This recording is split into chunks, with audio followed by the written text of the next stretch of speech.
Hi, my name is Matthew Chung, your math learning strategist. Today we're going to work on a problem on equivalent values, how to find them, and how to solve for them.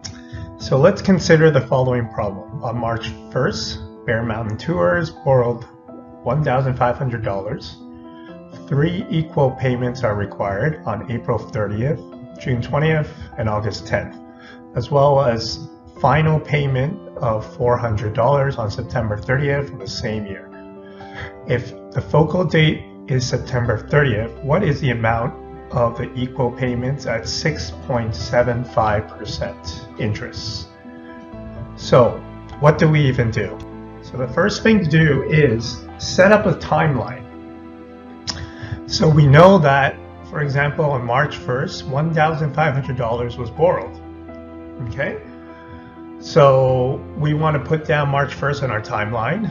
The next thing is to put down all the other payment dates, including the focal date of September 30th, as mentioned, right?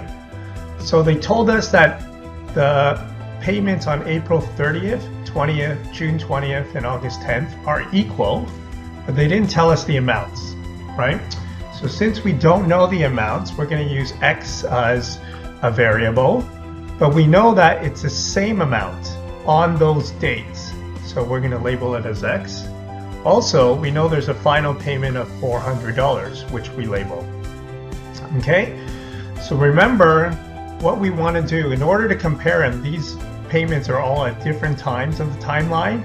We cannot compare them at the moment until we find the equivalent value on the focal date. So how can we do this? What we would do is, for example, if I look at August 10th, I need to find the future value of that payment on the focal date. I have to continue finding these future values until I have all of them on the focal date. And when I label them S1, S2, S3, S4. When all the payments are on the focal date, I can finally compare them. So now to the calculation part. So we know that this is the timeline we're working with. We're looking for S1, S2, S3, S4. So how can I find S1, for example? So I know that because the payments before the focal date, I'm going to look for the future value S. Using the formula, the simple interest formula, S equals P, bracket 1 plus RT, close bracket. And I know the interest rate per year, simple interest, is 6.75%, which I convert to a decimal of 0.0675. Right? So to do the calculation for the first future value, I would take S1 from the August 10th payment, which has an X amount because I don't know it yet. I would take the time, so between August 10th and September 30th, there are 51 days. So I know that since it's per year, I have to take 51 and divide it by 365. Now I put it into the formula, S equals to P 1 plus RT, and I calculate with an X, because I don't know it yet, 1.0094315X. Okay, I'm just keeping more decimals because I want to be accurate when I round. So if I repeat this step, I can do it for the rest of the payments. So for S2, which is on the June 20th, to find the future value, there are 102 days in between. So I know that I change the value for 102 and I get 1.011188630X. There are 153 days from April 30th to September 30th, the focal date, and I get the answer of 1.0282945. Now I know the value of 1,500, which was the March 1st value.